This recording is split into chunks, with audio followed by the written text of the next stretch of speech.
It's your boy Concert Viz 34 back at home. What up? What up? It's your boy Concert Viz 34. Yep, so your boy Concert Viz 34 coming to you here.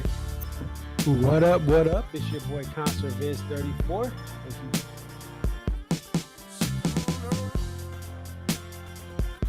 Aria. Okay, so this is Aria, and just tell us a little bit about yourself and about your love for the Dave Matthews Band. I've been a fan of the band since April 28, 1998, and if you recognize the date, that's when Before These Crowded Streets was released. Alpine is definitely a better venue than Summerfest, but we'll take it. I think I've been going to shows for about 20-something years. I always tell people, like, compare DMB to now to when I first started. And I got started, in my opinion, I feel like I got started late. Like, I was at the very end of the band's prime. I feel like that 03 to 06 was like the end of the prime. 07, 08 was like, you know, we're at the very end. And then when Roy passed. Dave really, this is the thing. Dave has put, Rashawn has been assigned the quarterback of this team. He is the coach, the play caller. He designs the jams. Dave just shows up and plays whatever he's going to play.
It's your boy Concert Viz 34, and I want to go behind this song Virginia in the Rain and tell you how this. Oh, hold up! I messed up. Virginia is a state that my father was born in. What up? It's your boy Concert Viz 34, and what a start to this show tonight, man. Dave came out there and he came out hot, coming in hot tonight, and he came out with that madman's eyes. He went. Hold on, let me get this ready. He went.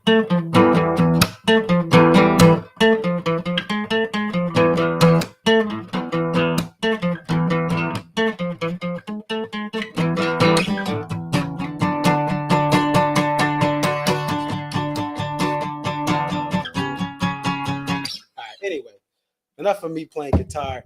But I love the opener tonight. I thought they did a great job to start off this show. And we're gonna get our first guest on in just a second. Vin says, "Where's Connor?" Connor is backstage. We're gonna bring him on in just a second. So yeah, we got to hear what he thought of this show. But let's pull up the set list. Let's mute the audio I just played so it doesn't mess up when we get Connor on. But this was, another interesting show for so many different reasons. And at this brand new venue, the Orion Amphitheater. So there is the set list, folks. There is the set list. We're going to get that up here. And you know what? I'm not even going to say anything. I'm just going to bring in our first guest, Connor F. He is in Huntsville right now. Connor, what's up? Hey, how's it going?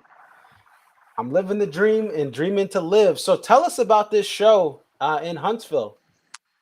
Oh, I mean, from start to bottom, it was a pretty good show. I mean, the opener of Madman's Eyes was just ridiculous. So I had very high expectations, and I think that totally blew me away. So very, very good show. That's awesome. Was this your first show of the tour? Yeah, this is my first show of the tour. I'm going to a few more. Okay. And tell us about this opener. Lay the scene down. We all saw Madman's Eyes pop up on our apps here. What was it like to get that as the opener tonight? It was honestly very incredible. From the first time I've heard this song, I've wanted it to be an opener ever since. So just hearing Buddy on the piano starting off and, just hearing the horns play and everyone else get going, it fired everyone up. So very, very good opener. Great to hear. And they go 41. After 41, we get some of these okay songs. Satellite 7, You Might Die Trying, but then we get Samurai Cop, Can't Stop. Let's do everything before Stolen Away. So this, again, 41, Satellite 7, Die Trying, Samurai Cop, Can't Stop. What do you think of this after Madman's Eyes? What did you think of this run here? I mean, they got to play 41 and Satellite, some of the bigger hits, known to a lot more of the fans. But I personally think You Might Die Trying and 7 are two of the most fun songs that you can hear at a show. Okay. And then the two Come Tomorrow songs in a row. I personally don't know why he put two songs off the same album next to each other, but I'll take it. I won't complain. All right. And what was the crowd reactions to songs like Satellite 7? Oh, the crowd was loud all night. Very high energy in there. It was only an 8,000 seat venue, but really it sounded like a packed Alpine. So very, very, very good crowd. That's awesome. And then we get to Stolen Away at the 8 spot, a tour debut, one of 3 Stolen Away since 2016, full band. What did you think of that performance? It was a very good performance. It's the first time I've heard this song, and I've gone to many, many, many, many shows. So I always like hearing the rare stuff. The crowd was very quiet at the beginning. They had absolutely no idea what was playing, but I could tell by the way Carter was playing the drums that I'm getting a nice rare hit. That's awesome. Anything Buddy did? I've never heard this song with Buddy. Any piano in there that was special? I didn't really notice anything. I think it was just like filler sound personally. Buddy, I don't know if he had a huge role in that. Okay. And so you must have missed the 2-set shows because they played Stolen Away a lot in 14. Yeah, they played it a bunch. But that's awesome. You're able to catch it. And so we get into the middle of this set. So Damn Lucky, Don't Drink. The So Much Bridge, Too Much. Dancing. We're going to stop before 2-step. So we want to go, So Damn Lucky to Too Much. What do you think of the middle of this show? Honestly, that was probably, aside from Rapunzel and the Ants, that was probably my favorite run of the show. Very high energy. The crowd was getting into it with Dave. Dave was dancing on the stage, grooving, just having a good time. And that was personally my favorite run of the entire show. It's awesome. And then we get to 2-step. Lay the scene down. What was it like there? What was the crowd reaction to getting 2-step? number 14. Yeah, so everyone was kind of in shock. I personally was getting worried that they were going to end the show super early. Obviously, I knew that wasn't going to happen, but everyone was in shock getting two-step this early into the set. Right, because you still had 1, 2, 3, 4 songs in the main set Before the encore. Before the encore, yep. So you get that two-step. By the way, I don't know if you saw, this is the first time since 2012 that they played two-step at 2 consecutive Southern tour stops. The last time Wow, was I did not even know that. the last time was May 19th in Dallas, and then May 20th in Gulf Shores Beach, Alabama, at Hangout Music Festival. So they haven't had 2 consecutive two-steps as far as back-to-back tour dates in the South since 2012. Yeah. So it's kind of special to see that, where you have 2 nights here, midweek nights, that they had two-step in the set list. What did you think of Walk Around the Moon, one of the newer songs that was at number 15? I really, really like Walk Around the Moon. Just the overall, the band sounds really good playing this song. So I hope it stays around. I really do enjoy that song. Awesome. And then talk to us about that moment you said that you really liked, the Rapunzel into Ant marching. Yeah, so I'm sure, along with pretty much everyone else, that the main set was going to end right when Rapunzel ended, but then just hearing Carter start playing the snare for Ants, the whole place was buzzing at that point. It was a very cool moment. That's awesome. And you got a fan in the chat, Vin Bartucci is he says, "Let's go A Fees LFG." Yeah, I'm friends with him. I've known him for many, many, many, many years. He's one of my best friends. So, oh, that's cool. I wanted to show him that I'm here talking with someone about the show, and obviously he's very enthusiastic about it. So, gotcha. And I have I'm trying to get him to go to a few shows too. I'm trying to get him into the band. Maybe he'll go to Alpine with me. Well, what I'll say, Vin, I know, Vin, you're watching. My first show was 10 years ago, May 25th, 2022. My friend had to drag me to the show, a 4-pack of lawn seats. And I was a D&B fan, but I was like a studio D&B fan. And I'll tell you, Vin, if you want to go to a show, I don't think you'll regret it. I regret not going earlier in the band's history when the Roy Moore was with the band, because I just thought it was a frat party. I didn't realize how good the music is. So, Vin, definitely consider this. So talk to us about the encore. What I see, I have this pulled up. And what's up, John Woodbury from Colorado? Good to see you on here. He was at Billy Strings this past weekend. That would have been a great show. Yeah, it was a sold-out show out there in Colorado at the Mission Ballroom. And it was some of the video he sent me was amazing. But let's talk about this encore. So I see on the set list, I see Sister / The Maker, and then Warehouse as the Sister / Warehouse, Sister / The Maker, and then Warehouse. So tell us about that encore. What were you expecting here? I personally wasn't expecting Warehouse to be in the encore. I personally really liked that song, Closing Shows. I thought it was going to be, 2 very short songs and then done, but I really appreciated the jam of Warehouse at the end of the night, getting everyone a chance to play again one more time. So I really appreciated Warehouse at the end. That's awesome. And I think it's a great song to end on. I've listened to some shows where they have ended on Warehouse, main set and encore. And I think it's just, it's an epic song. And the ending of that song really is a nice way to end any show, where it just has those last chords, da, da, da. And it goes, da, da, da, da, da, da. Yeah. I think it's a great way to end. I like that ending a lot. So I think that was awesome.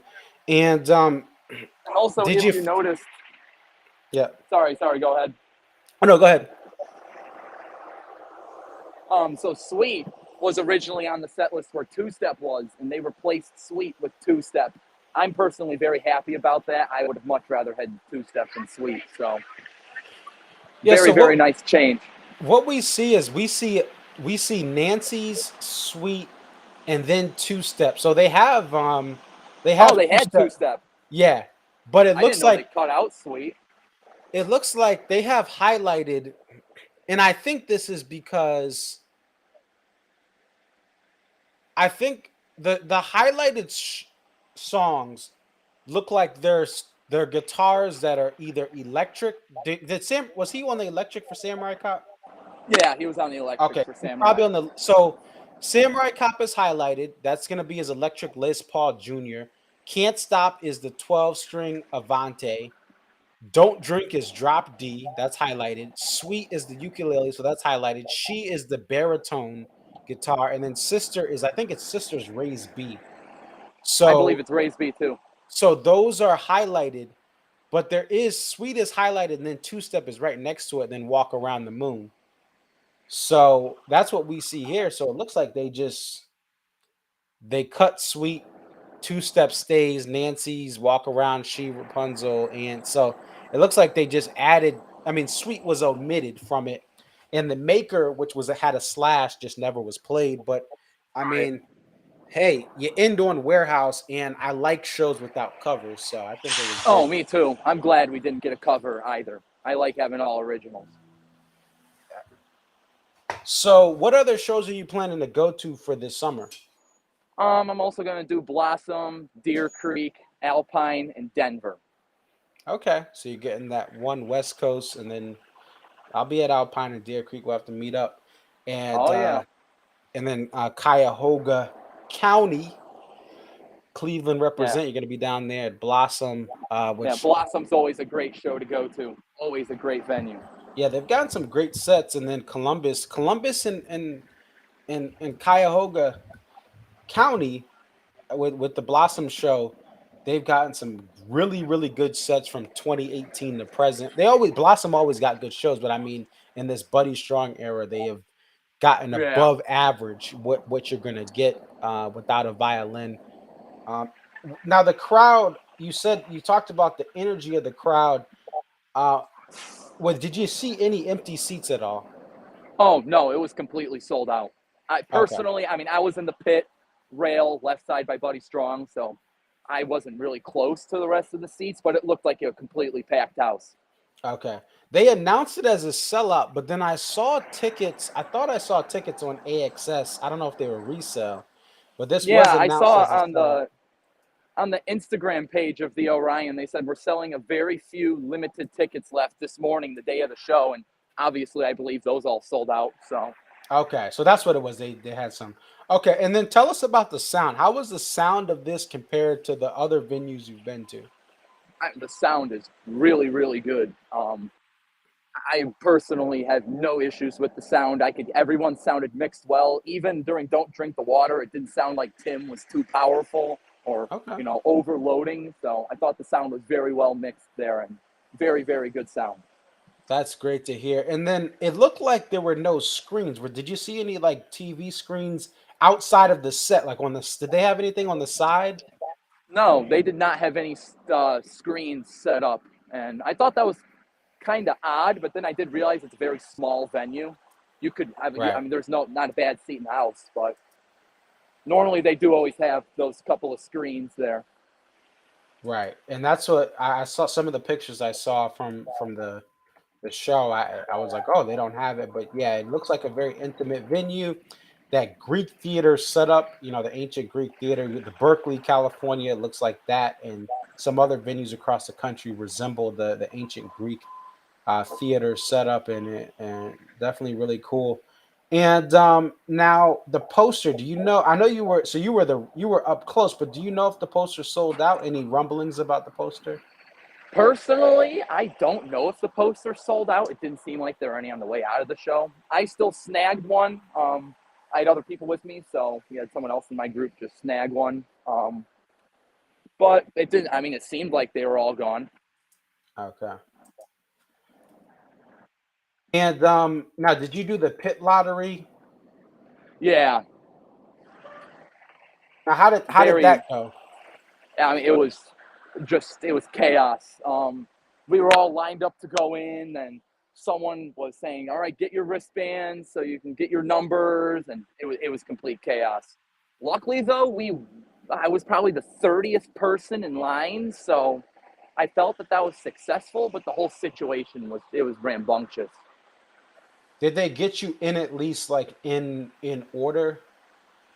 Yeah, they got us in order Okay, pretty well. that's good to hear. And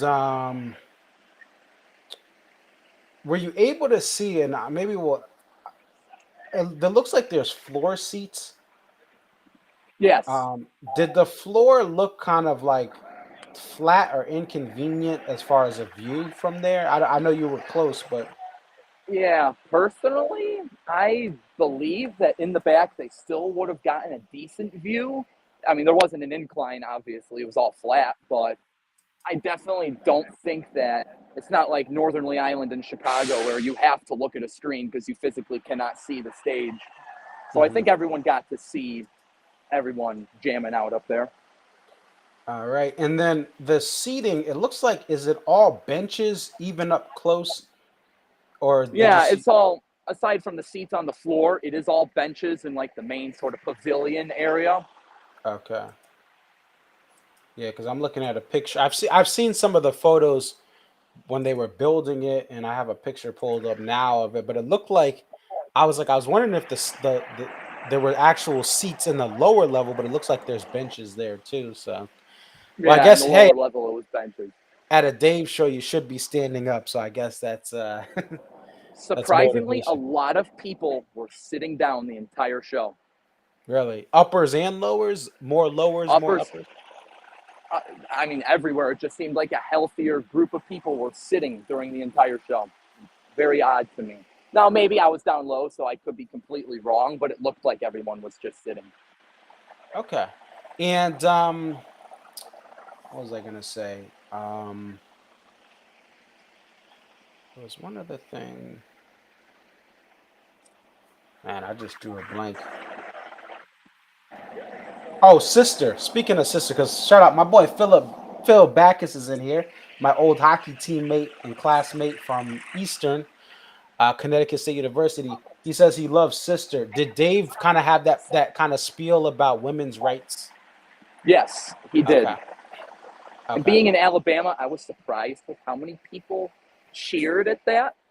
I Mm, definitely did personally, but everyone kind of was applauding Dave for saying that. So that's gotcha. definitely good. But you know what? When I've gone in the South, when you go to a show like this, or when you go to a city versus a rural area, you're gonna have a different feel.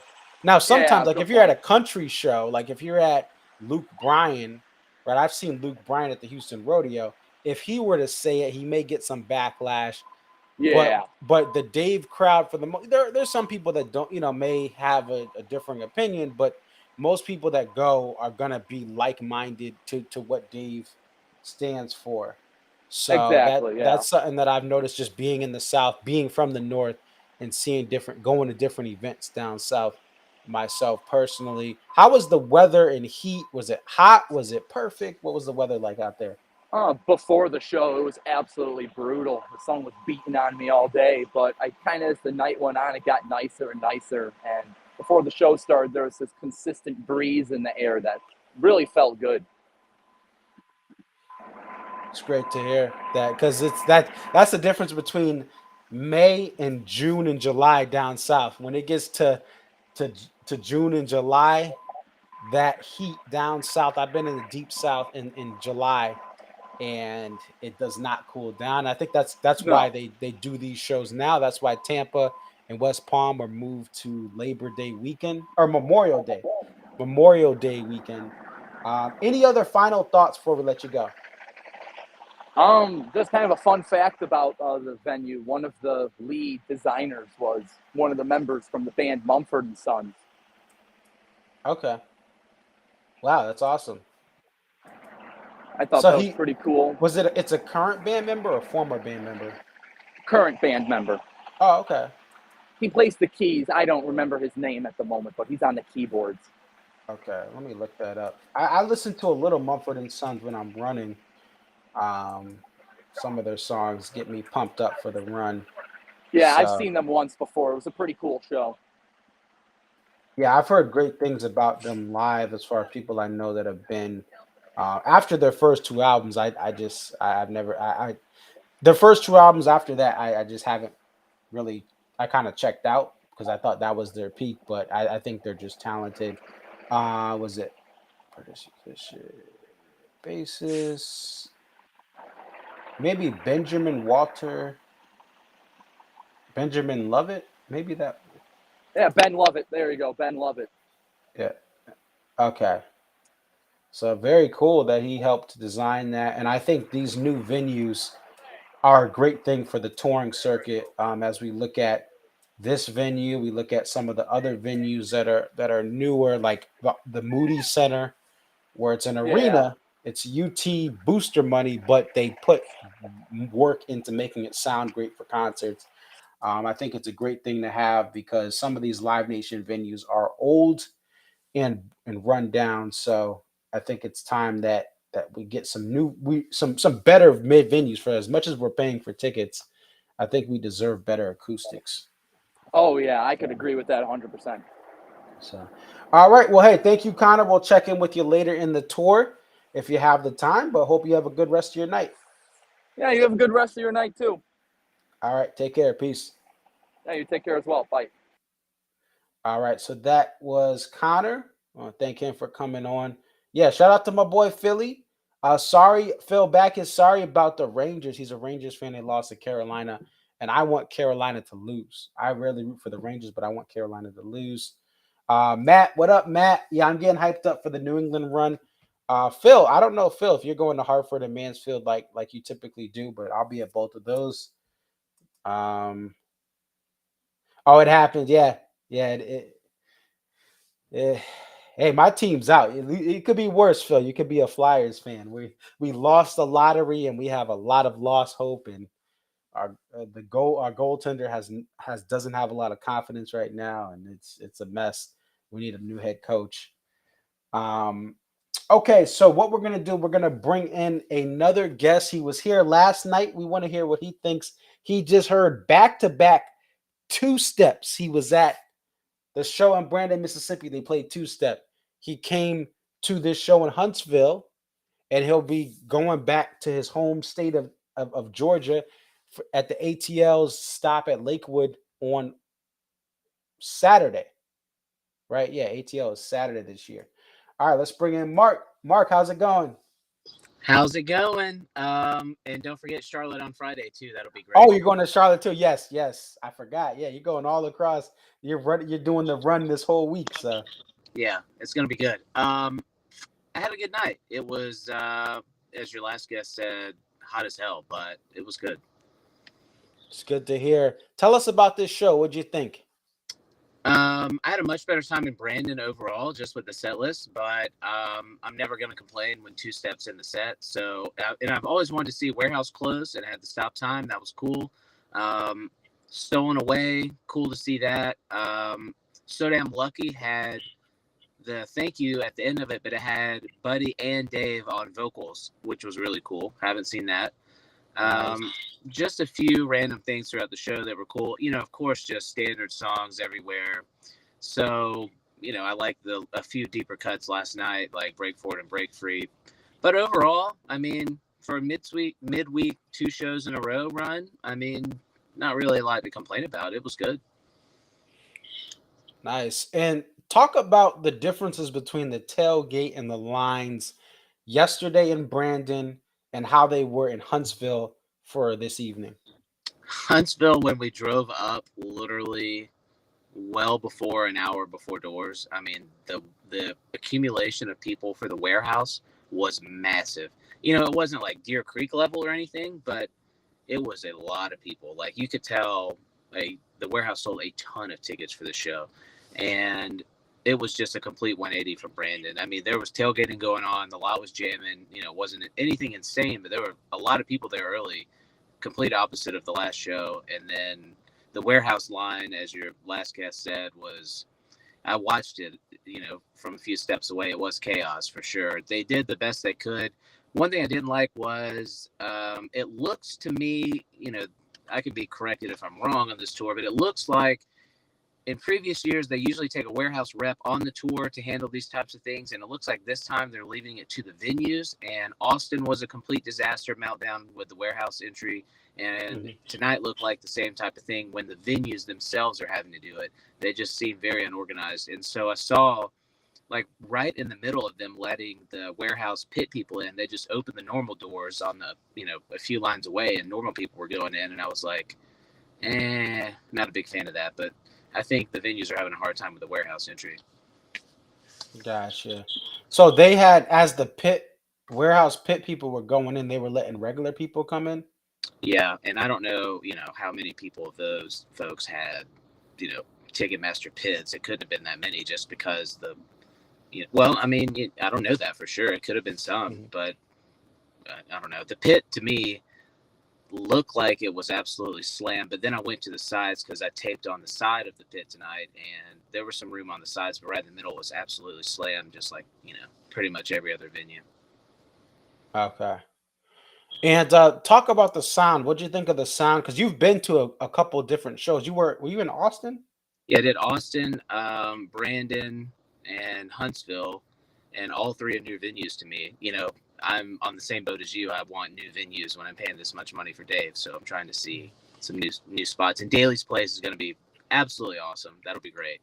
But sound-wise, I'm never the type of guy to get lower seats right behind the pit. If I'm doing it, it's either pit and I'm in there, or I'm in the uppers, which is fine. And I had really close seats on the floor, and I didn't like the sound, to be honest with you, at that spot. Okay. And so I walked over to the barricades of the pit so you could walk to the sides of those. It's kind of hard to explain, but you could access those areas on the side because there were walkways there. The venue itself, overall, you could go literally anywhere you wanted. I think because it's a brand new venue, they didn't care what people did. So I did something I usually never do, and I walked through the whole venue during the show. Like, once Rapunzel hit, I started taking a tour. It was great. I walked all the way to the skybox and all that stuff, but the sound by me wasn't great. On the edges of the pit, it was great. And then the further up I went, it was fantastic. So the 200s were next after the floor. By the way, the floor doesn't have any slant or anything, but you can still see from the back just because the stage is so high. The stage is really high. So they have an elevated stage to the point really you can still see it. Okay. Really big stage. I'll send you some photos, but in the bowl seating, the stage is humongous. All the way at the top at the little skybox bar they have up there above the 300s, you're still up there. You're not taller than the top of the stage. That's how tall the top of the stage is. So The architects designed this absolutely perfectly. So I walked all around there, had a great time. The sound in the 200s and 300s was absolutely incredible. I liked it a lot more than the sound on the floor. So if people are going to that venue again, I highly recommend that you get the seats. I know that they're, wooden benches, but it was really good sound up there. Yeah, it reminds me of an outdoor Opry or Ryman, where it's like you see this. It looks very intimate, but you have those wooden benches, but that's interesting to know that the floor, the sound, probably the way it's bouncing off the cement, versus the way that it's gonna, if you're a little at an angle in those 200s, 300s, it probably just it's garnered for that sound right there. So very interesting. And it looks like this looks like a very small venue.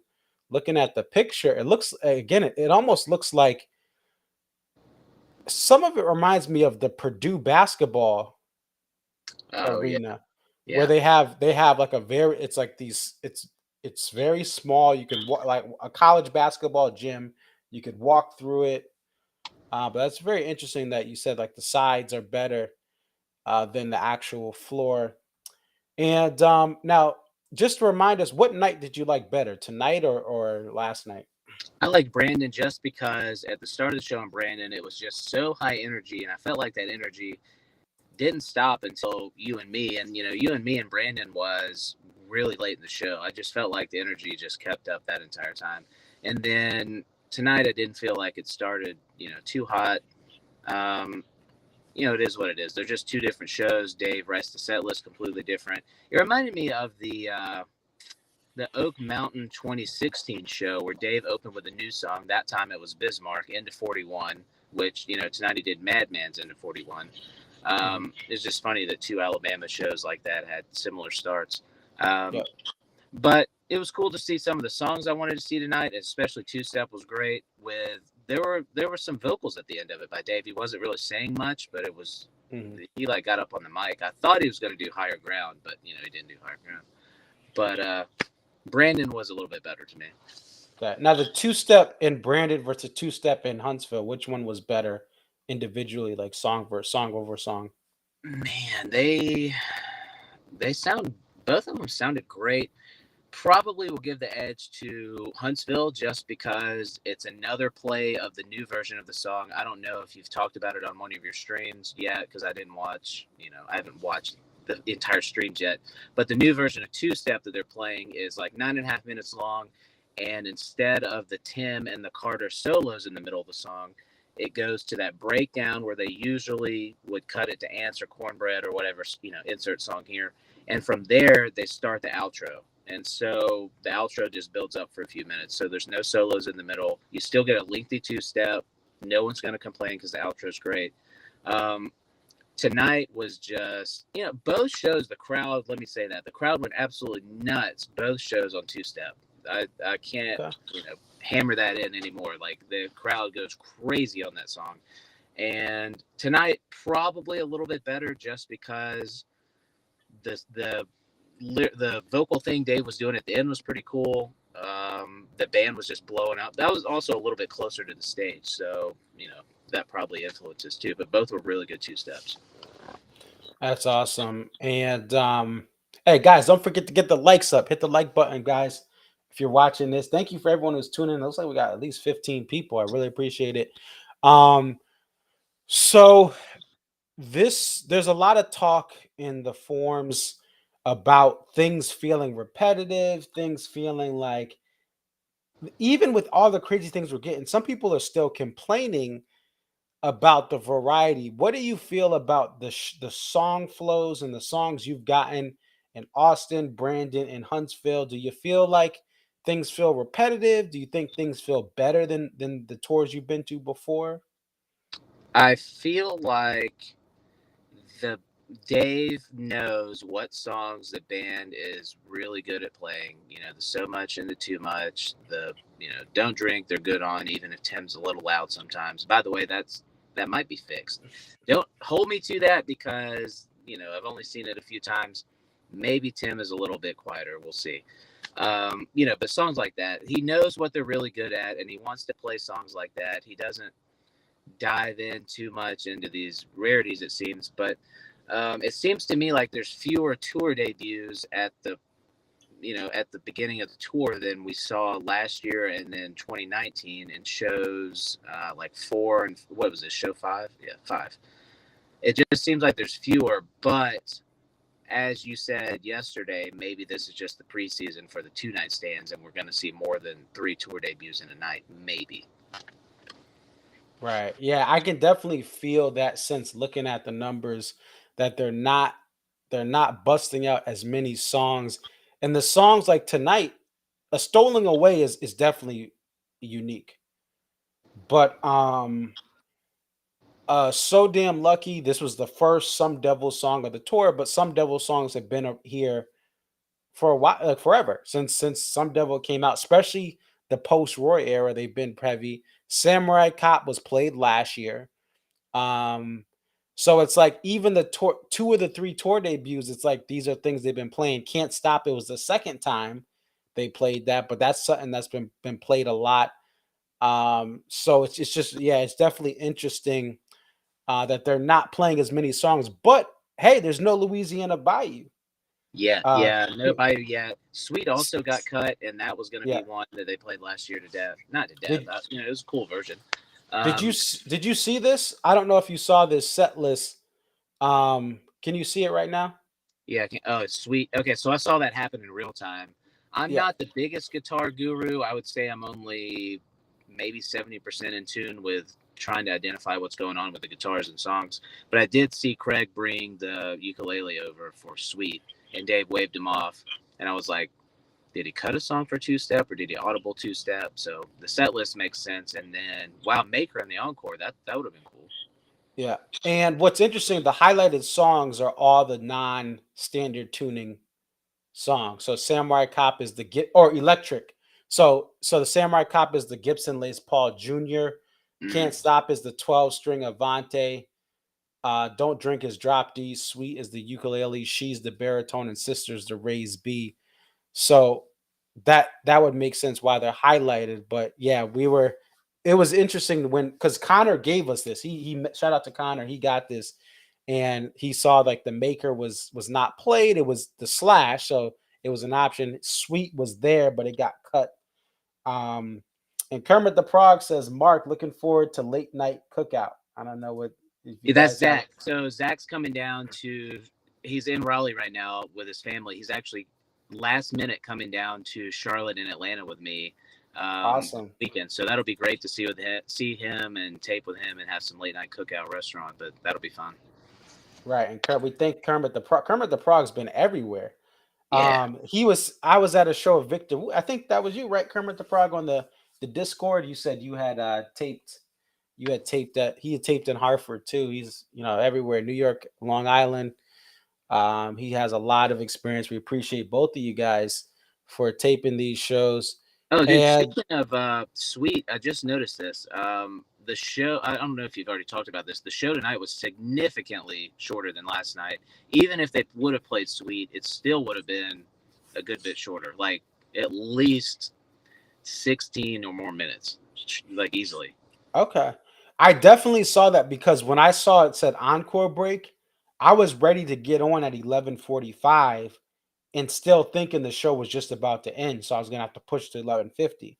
But I got on at 11:40. But I did that and the show it seemed like it was done. This is Eastern time.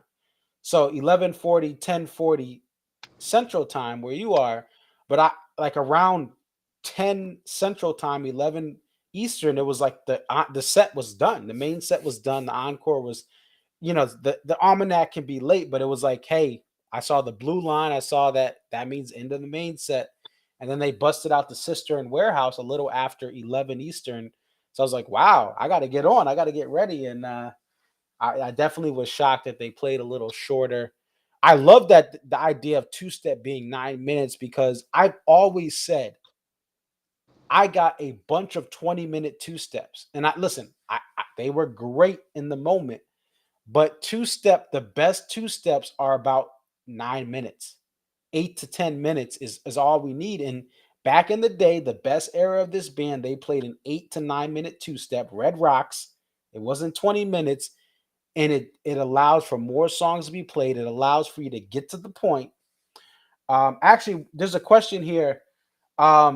From Back at You in 1999, he says, "What's the Tim solo situation over songs? Did you notice like what songs he's soloing over in Huntsville?" Ants, of course, has the solo from Everybody. Didn't pay too much attention to Tim's solos. Unfortunately, that's just not a part of the show I really focused on. Nothing really stood out to me. When you asked me in Austin what things stood out to me from each band member, I think about that now at every show. Jeff really stood out to me and Brandon for a lot of the flute in the show. I thought it was really cool that they're incorporating so much flute. But I'm on the same train as you. Like, let's get some Stones and Bartenders going for Jeff sometime this tour. Right. Now, Madman's Eyes opening up. Did you like that as an opener? It was weird just because it starts with the Buddy piano to open the show. Madman's is a cool song. It sounds great live. It was loud as hell in Brandon. Seriously, they cranked it. But, I don't think tonight it had as good of a punch as it could have. They probably should open with 41. But, I'm not opposed to Dave trying new things. I'm never going to complain about a new song opening like that when, 41 opened plenty of times. Gotcha. Because I saw it on the set list. I heard it at Mohegan. But that's the only time I've heard it. But I was like, this is an awesome, because it gives me the Stone type vibes, Minarets type vibes. And I think I love when a Minarets or a Stone opens up because I would rather them start at a dark end as the sun's going down. I love that idea. Sun's going down. Some of the tours, in 2014 and 2015 when they had that electric set, Tim would noodle on, and you would get this mysterious, what are they going to play? And if they went into a seek up or if they went into the stone, it was more epic than just playing like some That Girl Is You or even a 41. I love 41 too, but I like Dark DMB opening up. So I'll have to listen to the tape that you put up because I would love to just listen in to how it feels and how it sounds as an opener. And we got our boy John Dix. He's saying what up. I'm seeing him Saturday in Atlanta, so can't wait. I saw him in Austin. Can't wait to see him in Atlanta. Okay. And he said, "Did you sit in my seat, Mark?" I had a really good. Yeah, I probably did. I sat with the Chris Drew's huge row. It seems like his group had the entire row where I was. Okay. Yep. That's his boy. That's his boy. Yeah. That was Okay. it. I took his seat for sure. And missed him at the show. It was a good seat, but I'll see him sometime soon. Yeah. And I really think with Huntsville, we talked about this last night after you were off, that Huntsville is so much more connected to the major cities that have more young people, that have more people that are into D&B than Brandon. Because even I had a little, and listen, I'm always open to debates and discussions with Shane, who's on here every night. He's Mile High Dad. He was trying to make it a point to say he thought the politics of Alabama, the politics of Mississippi and Alabama would make it so people wouldn't show up. And my argument was, listen, Texas, if you disagree with whatever the red state, whatever, right? That's not going to stop you if it's in a good location. You may not listen. I don't like Mississippi for many reasons as a black dude. I don't like, I wouldn't go there on purpose knowing the stories from my family. But if Mississippi had a Florida-like airport where you could fly in, it's a hub, I would go. But what do you think about that? Do you think that some of that played a part? Or do you think just Huntsville has better connections than Brandon as far as why Huntsville was sold out and why Brandon was like, you said 75% sold out? If that, Huntsville surely has to do solely with just the venue being such an attractive point of view. I mean, I did before the show. I went to a bar just to have a drink, and I met some locals around here, and they're in like the DMB groups on Facebook, but they were like shocked that so many people came from out of state for the show. And I was like, well, Dave always makes the comment that they have 30,000 fans and most of them go to every show type of thing. But that it has to be a venue thing. I mean, if they had built some epic venue in the middle of Mississippi, not as many people would have gone because Huntsville's so connected to stuff, but it would have had more people. I mean, Huntsville drew a huge Nashville crowd. It's not unreasonable for people like me to come from Georgia. It's easy for the Birmingham folks. It's straight up the interstate. Right. It's just a well-connected spot. And they're going to keep coming here for sure just because the venue's that great.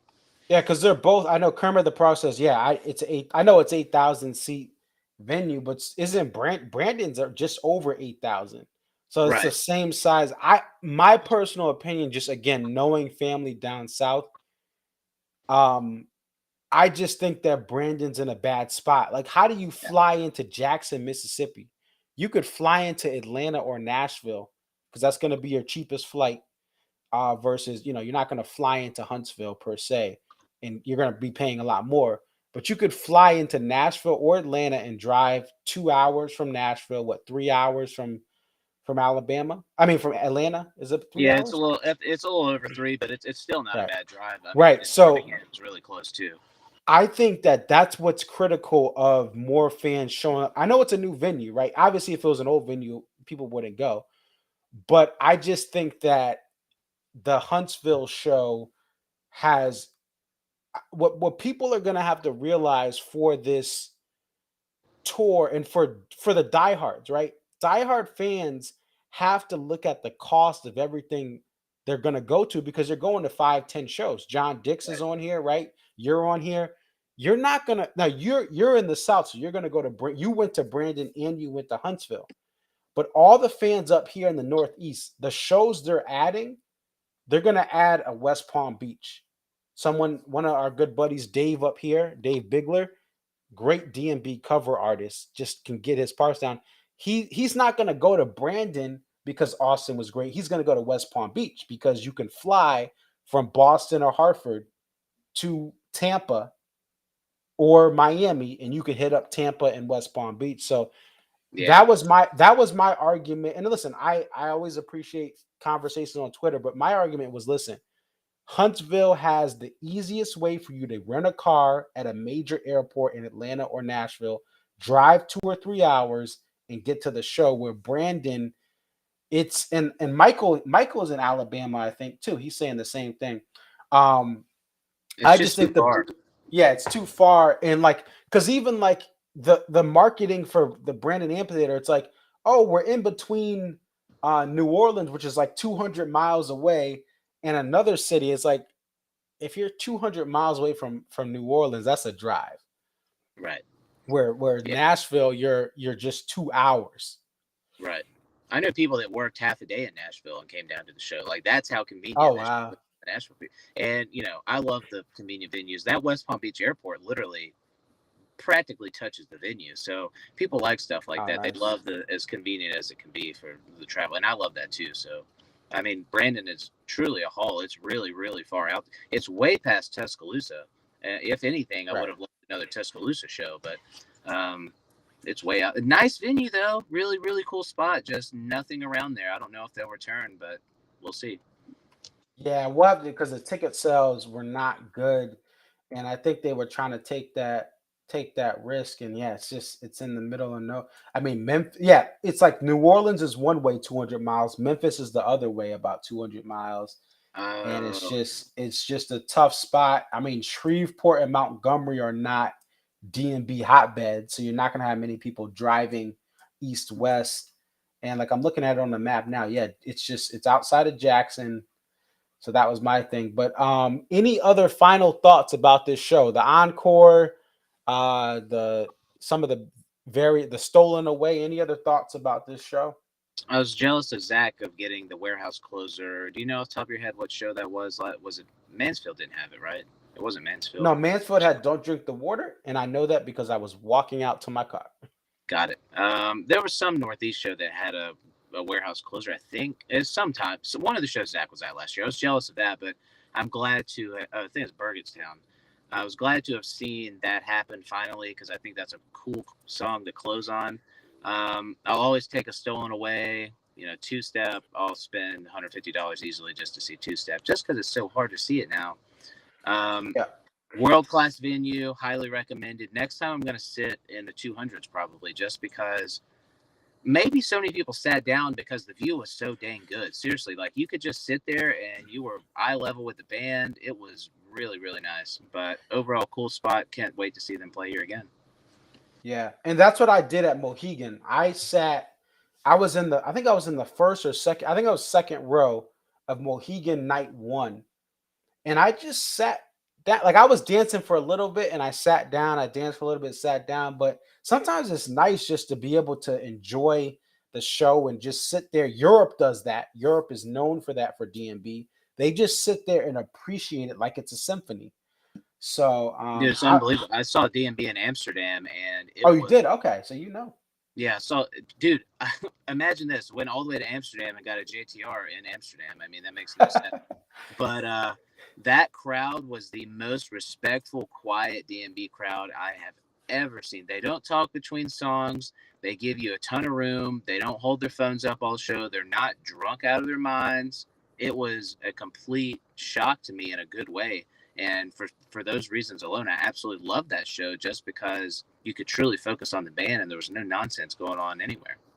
And honestly, that's what I want at most shows. I want, like you said at Brandon, that's what made that appealing. People not talking, not being jerks, not being idiots, not getting too drunk before the show, and then they're just like talking all show. I love that. And I found the stat here. Shout out to antsmarching.org. So I caught a warehouse closer Mohegan night one, that show that I said I sat down part of the time. That was November 8th. And at Burgettstown, August 27, 2021. Those are the last two warehouse closers Wow, that that's we had. There were a couple. 2019 had one in Tinley Park, Austin 360 Amphitheater in 2018. I believe that was the opening night of the tour in 18. right. Or one of the first ones. Oh no, it wasn't. Austin was third that year, but they had it there. So there's been a couple of them in the Buddy Strong era, 4 to be precise. 1, 2, 3, 4. Yep. 4 of those warehouse closers in the Buddy Strong era. Now, are you one of those people that's upset about some people are upset about the encores not having these crazy, like ants marching, Halloween. Are you upset when you get a show in its sister warehouse? Or No, because I fully expect that. I think Atlanta's going to be my 50th show this weekend, actually, but I've seen some of the shows. I fully expect something like that, and I don't walk away disappointed. I just look forward to those times, like when I'm in Deer Creek or the Gorge, when something crazy might happen. Like Deer Creek, it seems like, man, the energy there is just on a whole nother level of anything down here in the South. I mean, even West Palm Beach, which is a great venue, but the Deer Creek energy was insane last year. I can't even, describe it. And they came out and did full band encores, and just the crowd was going absolutely insane. So it makes those times more special when I do get something. I've seen the Halloween in Atlanta. It was great. Whenever that happens, I consider it a treat, but I just go in expecting a Dave solo into a standard song. Okay. All right. Well, we thank you so much. When do you think your tape's going to be up? Man, the Henry Hart guy I was telling you about yesterday that I've been taping with, he's fantastic. Did most of the O2 tour, and I was kind of joking with him yesterday. I was like, oh, we'll see when the tapes get up. I woke up this morning, he already posted Brandon, and so it's an incredible recording. I'm sure people are going to love it, and so I'm pretty sure his Huntsville tape will either be up tonight or in the morning. He's probably going to beat me because I have to drive back to Georgia, but I'll get those up. I actually am working on the Woodlands one from the people that were there. I'll get that up. Tomorrow's a good day for me before I drive to Charlotte, which is going to be a great show. Charlotte's always awesome. Tomorrow will be a good day to edit everything, get it up. Okay, so you're going back to Atlanta or Georgia, Georgia, and then you're going up to Charlotte for Friday. Yeah, Friday is going to be a good. Charlotte is just, for some reason, every time I see DMB in Charlotte, it's just one of those venues that the show is just a total blast. I've never been, leaving Charlotte and been like, that was just a mediocre show. For some reason, it's always just really good. So I'm looking forward to it. All right. Well, safe travels back east and to the Eastern time zone. And we'll check in with you this weekend if you're available. Oh, yeah, I'll be available because the Charlotte lot usually takes an hour and a half to get out of. So Zach will be sitting in the car. So I'll talk to you then. All right. You have a good rest of your night. Take care. Peace. Yeah, you too. Bye. All right. Thank you again from Mark, who's been awesome. He may get the MVP of this post-show stream tour because he's been great, and he's uploading tapes to dreamingtree.org. Those get transferred to antsmarching.org. By other folks that he allows to use that audio to get on the ants. So shout out to him. Shout out to all the tapers that are on here. It looks like Michael says Huntsville was just named #1 place to live in the United States. That's interesting. I know they're a city that prides itself on the rockets. They built the rockets to get to the moon. And they still are working in that department to potentially have some rockets to get everything up to outer space and then out to Mars. Just an interesting area, and I think the growth of Nashville makes Huntsville matter more because you're 2 hours from Nashville.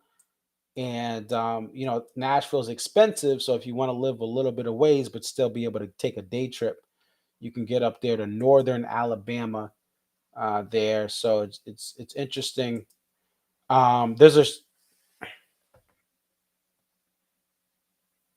Okay. So Michael says he's a musician.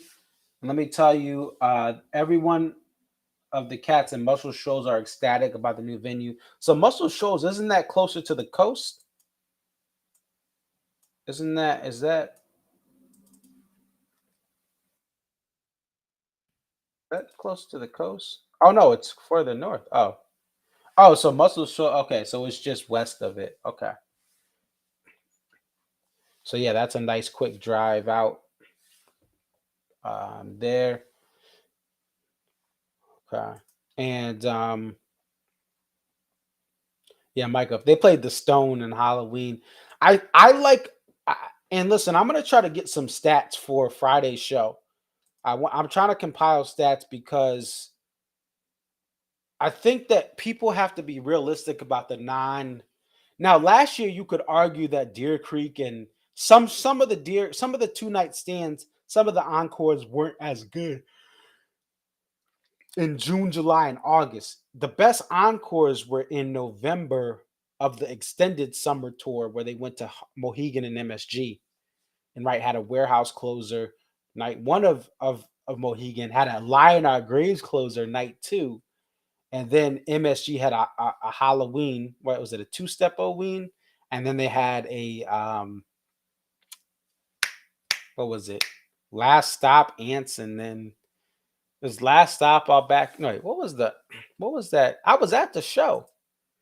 What was the encore for MSG night 2? But they had a Last Stop All Back, a Christmas song, and I think it was Ants. Yeah, it was Ants because he had been the sax guy playing the uh the the Drake interpolation. Let me see here. Yeah, the encore was Christmas song. Let me pull this back up like this so you guys can see. This was it was Christmas song, Last Stop, Ants Marching. This was probably arguably one of the best encores of the year. Nothing but a G thing interpolation. So that was a great one. No cornbread. No cornbread for tonight. I don't mind it not being there. I'm not too thrilled with Samurai Cop and Can't Stop coming back. I don't think we need much more of 7, but what does Greg say here? I feel like the songs like Halloween and Last Stop and other Scream songs will be less and less by the band. Yeah, because Dave's got to take care of his voice. And we've kind of seen that Halloween has taken a little bit of a back step. Last Stop is taking a little bit of a break here.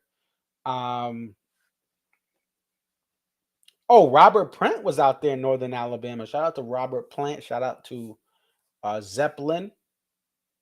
Actually, in my car right now, if I was to turn it on and activate the USB, it would be Zeppelin 2 that was playing from my car because I got my USB, I got my phone, and the CD is like a warehouse CDs in there. But yeah, Zeppelin 2 would be what's playing on my USB drive. I got my car in 2014, right before Apple CarPlay became a standard. So it has a USB drive where you can play music from, which is dope. But I don't have Apple CarPlay. But I have Bluetooth in my car, which is dope. But I really wish I had Apple CarPlay. So I use the USB. I just have a bunch of music on there. I have like all the Rush albums, all the Zeppelin albums, and I think all the Stevie Wonder. There's just like a bunch of music. There's like a couple of gigs. I think I can't remember how much I have on that USB, but it's just real dope. I have some Genesis. I think some Elton John here. Oh, Kermit the Frog. I did a little bit of this. Kermit the Frog's giving us some stats. I did have a post. Let me bring that post up on Twitter. So Kermit the Frog, I don't know if you're on, but thank you for doing this. Okay. So I'm gonna copy and paste this because I don't want to show the Discord chat, right? We're not saying anything crazy, but it's still kind of a private thread. I put this up here. This is what I said because I'm gonna get more into this on Friday. Let me see if I can also copy this. Yeah, I had that's what I put in a Facebook. Thread.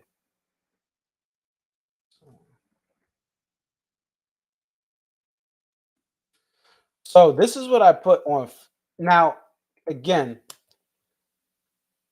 everyone has a right to an opinion, but one of my frustrations, and this is because I dig into the stats, right? And sometimes when I'm talking sports, people actually have the stats to say what I'm saying is not right. And I have to take a look at myself. But this is what I put in a Facebook thread, and shout out to all the groups out there on Facebook, right? Someone was talking about, oh, Texas, they repeated all these songs, right? My point was this: in 2018, Woodlands, Dallas, Austin, there were 6 repeats in Dallas from the Woodlands show. There were 8 repeats in Austin from the Dallas show.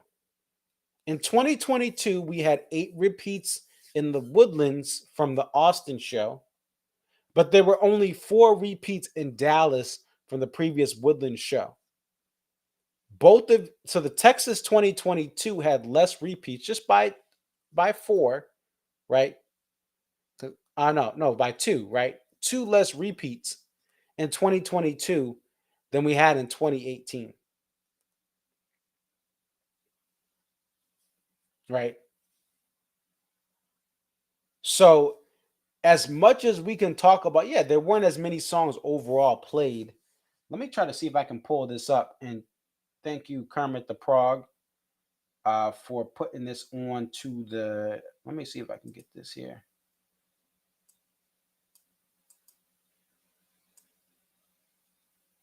Yeah, Kaz said, yeah, by sheer math, we're actually working with a deeper song list at this point. And thank you for this math, man. Let me see this. Let me just respond.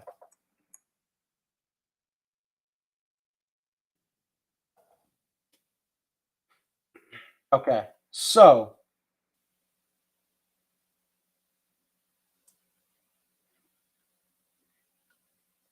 here's where we go. This is what we're gonna put down. I'm gonna put this on a sticky note because again, I don't like putting the threads on here unless it's my. It's only thing I would put on is my specific post. Let's see.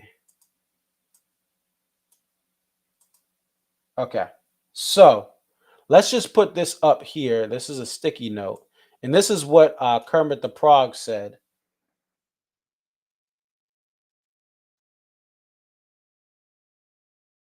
Right.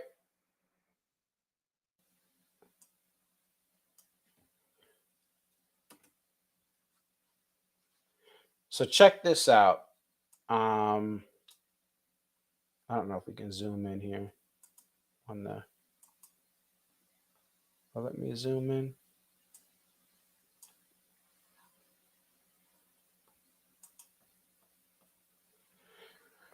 Oh, you guys can't see it. Give me one moment, folks. Thank you guys for sticking around. I'll put it into a Word document because that'll be the best way to do it.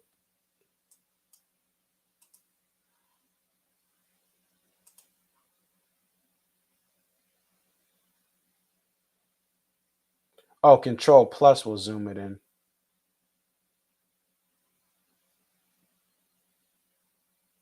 Oh, thank you, Andrew. Well, let's see. Let me see if I can get a Word document.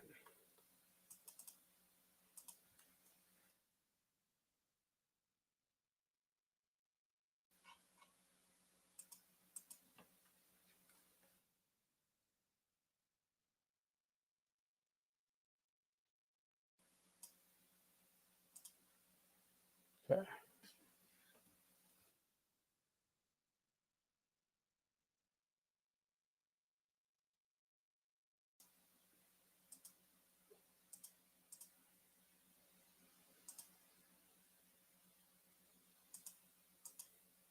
Okay, so if you guys can see this, right? So current 2022 status: 3 liberations, 8 repeats, 2 liberations, 10 Texas repeats, 0. Oh, let's see, Dallas. 10 Texas repeats, 0 liberations. Brandon, 1 tour debut. So the current song list is we have 51 songs, right? Current songs that we have that have been played is 51. Warehouse and Madman's Eyes have been played with every show. Current play spread. 2 songs with 5 plays, right? So we have 2 songs with 5 plays this tour. 3 songs with 4 plays, 9 songs with 3 plays, 20 with 2 plays, and 17 with 1. Comparison, this is 2021, 6 shows in. 6 shows into 2021. We have Raleigh has 3 liberations, 1 debut. Charlotte has 2 liberations, 1 repeat. Alpharetta has 15 repeats and 1 liberation. And Tampa has 18 repeats, or you're saying 7, 5 tour debuts. West Palm Beach, 16 repeats, 4 tour debuts, 17 repeats, 3 tour debuts. So in 2021, we had 44 songs that were played 6 shows in, where in 2022, we have 51. So in 4 shows, we have almost, we have 5 more. Wait, what's the math on that? 51, 44. So that's 6, right? That's 6 more. 44, 45, 16. Or 7. Yeah, that's 7 more songs. So we had 7 more songs in 2022 so far. 4 shows in. 1, 2, 3, 4. Oh no, 5 shows in. 1, 2, 3. 5 shows in. So sorry, 5 shows in. So if we go to that, we have 5 shows and 51 current songs. 6 shows in, we had 44. Okay. And then again, going back to the other stat, Texas 2018, 6 repeats in Dallas from the Woodlands, 8 repeats in Austin. Texas has 8 repeats in Woodlands, 4 repeats in Dallas. So again, at the beginning, at the beginning of the tour, the first 3 Texas shows, we had less repeats this year than 2018, which was the last time we had 3 Texas shows. So that's all I'm going to say is that the numbers that should make people happy. And again, the songs that are being played, please play Break Free and Break Forward every night, right?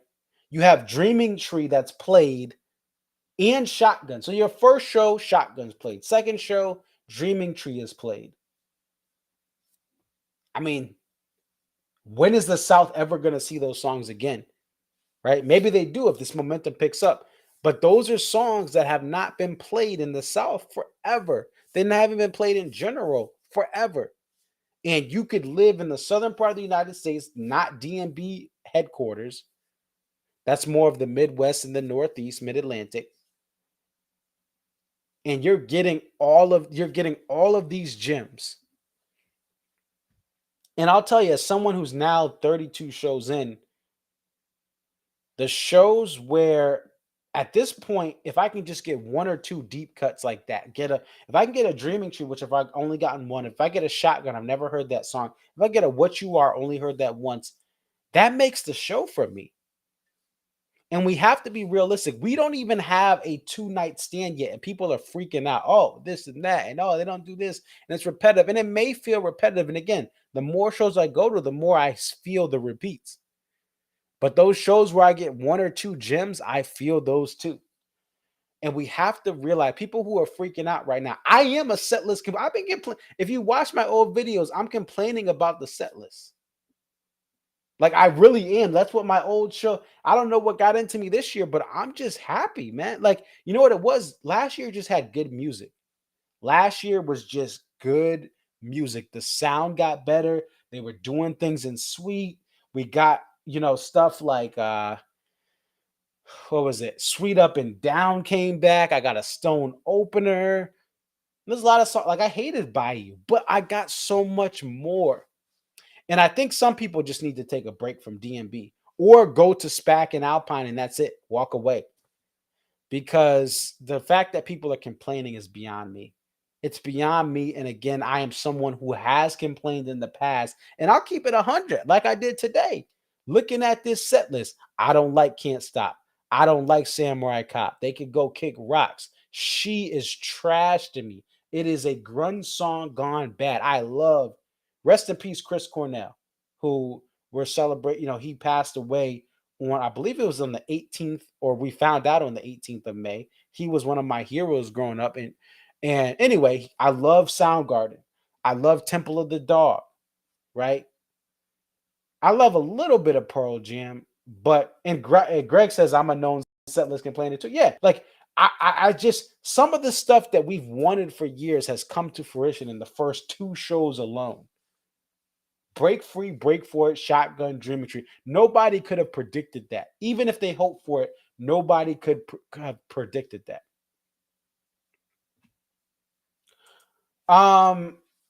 Andrew says, without Rashawn's jam at the end of Break Free, it's just not the same for me. I listen, that fair enough. I just don't, listen, you guys know how I feel about Rashawn Ross. Great quarterback, but I don't need trumpet in this. Like, he is a great quarterback of the jams, but I don't need Rashawn's jam. I don't need Rashawn playing in the high registers. He does some great things. I would listen to the C Cup from a couple nights ago. It sounded good. It didn't sound as bad as I thought it would be, and it wasn't like as bad of a shouting match as I thought. But to me, the Break Free ending is still dope to me. But I get it. That Rashawn version is known for Fenway, which is a great show, horrible recording because they pumped in crowd noise. They pulled in Atlanta Falcons who pumped in crowd noise and got in trouble for that. And I think the Saints did too. But anyway, I digress. But yeah, that Fenway version is a great performance of it. But I love it. I love it. I love what they've done, Break For It and Break Free. And again, this band historically, we'll go into more numbers on Friday, but historically, they have had these repeats in one night stands. If you do not want repeats, go to a 2-night or 3-night stand. Texas has always had repeats. Hartford and Mansfield, 2 venues that at one point had 2-night stands, and Hartford had a 3-night stand for a couple of years. The right down the street from Mansfield, they had Foxborough Stadium, 60,000 plus people at Foxborough Stadium for Dave Matthews Band. It was the first stadium they ever did. So that's D&B country.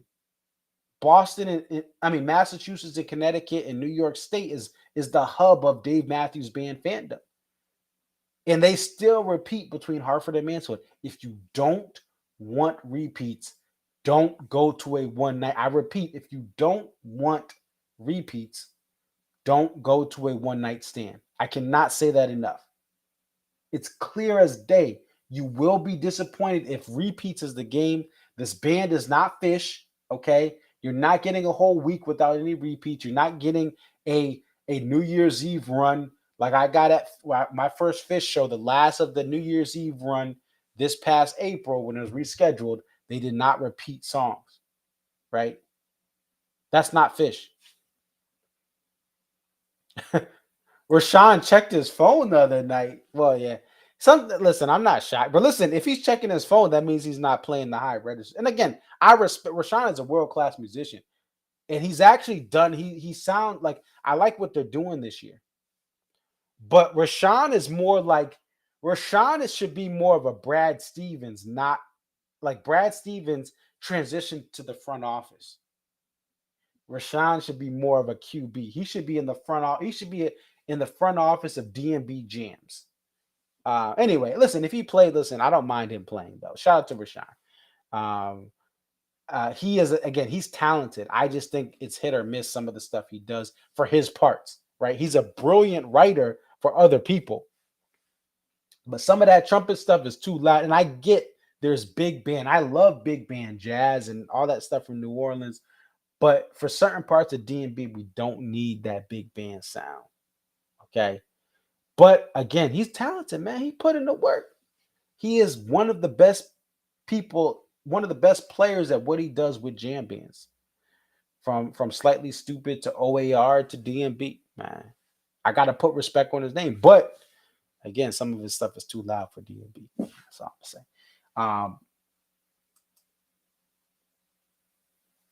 Oh, you were at the show where you were at the show where Roy was sick. Okay. And Rashawn made it happen. Well, shout out to that. Yeah. I just think that the trumpet he plays too high at times, but he's talented. And there's some stuff that I really like about what he does. But stay tuned Friday. We'll try to get some more stats. Oh, you've met Rashawn and Jeff. That's really, really cool. That's dope. That's dope.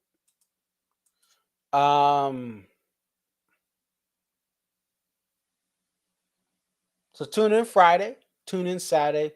You never know who's going to be on. We had Ari from Sirius XM Radio, Dave Matthews Band Radio, Jam on. Everything at Sirius XM. Ari is really in charge of programming. So you never know who's going to be on. Listen, I may get, hey, someone may hit me up. Dave may want to come on live next Friday. I'd love to hear number 34. I'd love to hear number 34. I've heard a tease in Hartford Night 1 2013, where they did, it was on the 12 string, but it was just Dave really messing around on it. He played Madman's Eyes. Yeah, people were saying this. Greg, who's Groton 27, that's Greg. Greg said he messaged me, and a couple people messaged me when Madman's Eyes opened and said the same thing. It was interesting that Madman's Eyes opened. Like a couple people at the same time hit me up, and I was like, oh, boom, boom, boom, boom. So it's interesting that a bunch of people had that same thought. I thought it was cool that it was dark, but I want to listen to it to see how it sounded. It may not sound like I dreamed it to be. We all have these ideas of what we think it's going to sound like, but then when you hear it, it's different. Again, don't forget to hit the like button. Thank you guys for the support. I cannot say enough. Some of you guys, if you're new, thank you for rocking with me. Some of the OGs who've been with me for years, thank you. And some people who just joined last year in the chat, I appreciate it. We've had 15 plus people in this one alone, and this was around midnight Eastern time. We had like 15 people in here, and now it's 1:10 a.m. and again, we still have 11 people or so. I appreciate that. Everyone who's watching the replay, I appreciate that as well. Brady Hurd says Stolen Away was a nice inclusion. I would love to hear how this sounds. I loved the Stolen Aways for the two sets acoustic. So when they had the two sets in 14 and 15, those were beautiful. Those were beautiful.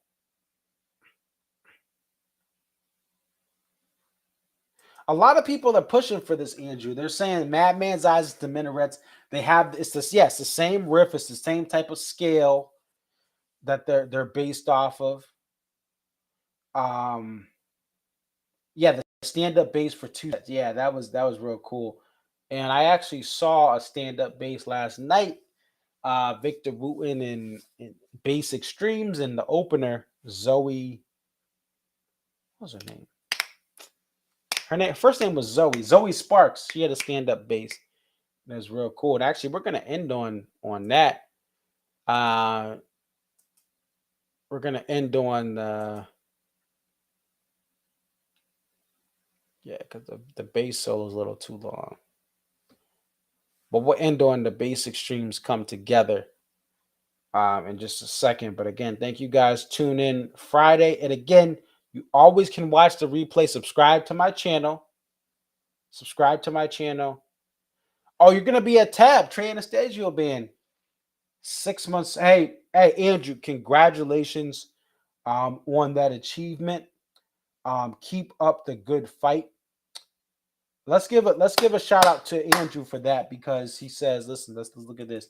He is 6 months sober today, so I can't wait to celebrate. And we keep up the good work. We know it is not an easy thing to do when you are facing any addiction of any kind, and we just want to support you. Anything we can do at a show, anything we can do in these streams, keep up the good work.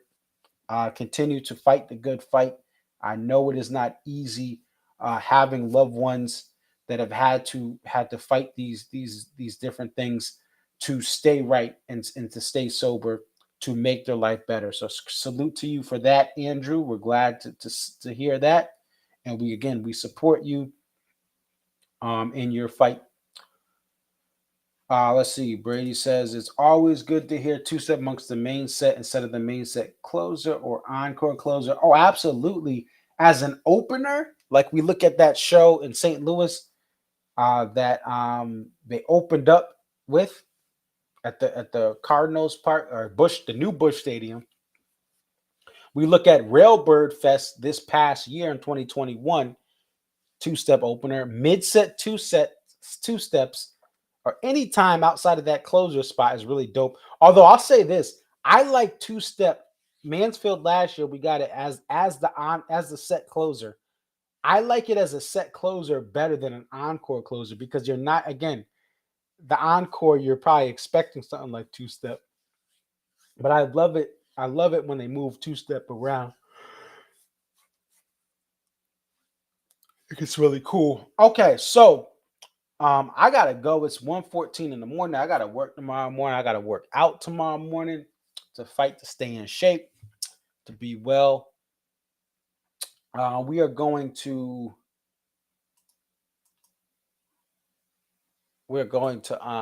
get this up here. Okay, so this is all right. We're gonna end this on Basic Streams Come Together. Definitely like, comment, subscribe. Again, hit that like button. Follow me on Twitter at ConcertViz34. I post every stream when I'm live on Twitter.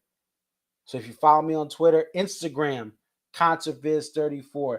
The next stream is this Friday. Now it's Eastern Standard Time. So I'm going to be on around 10:45, I'm expecting. So 10:45 Eastern, just again, 10:45 Eastern instead of 11:45, 11:40 Eastern, because we're back to the Eastern time zone for Charlotte, Atlanta, same thing around 10:45 on Saturday. And as we get back to this East Coast swing, and then Memorial, the Tampa and Florida shows.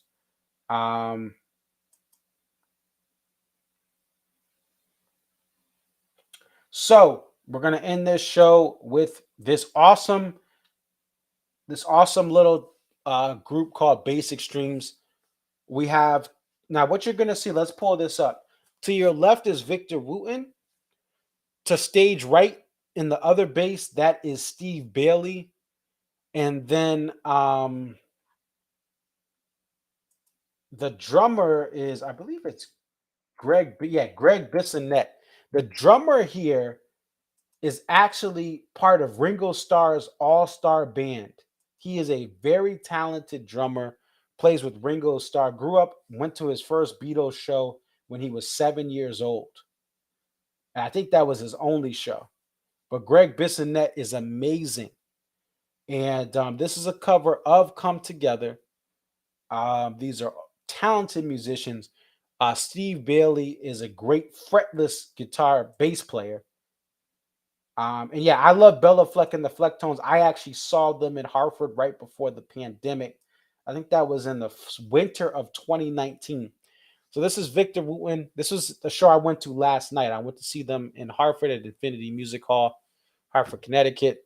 And this has Come Together. But it's your boy ConcertViz34. Definitely like, comment, subscribe. I'll see you guys on Friday. Peace.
Peace.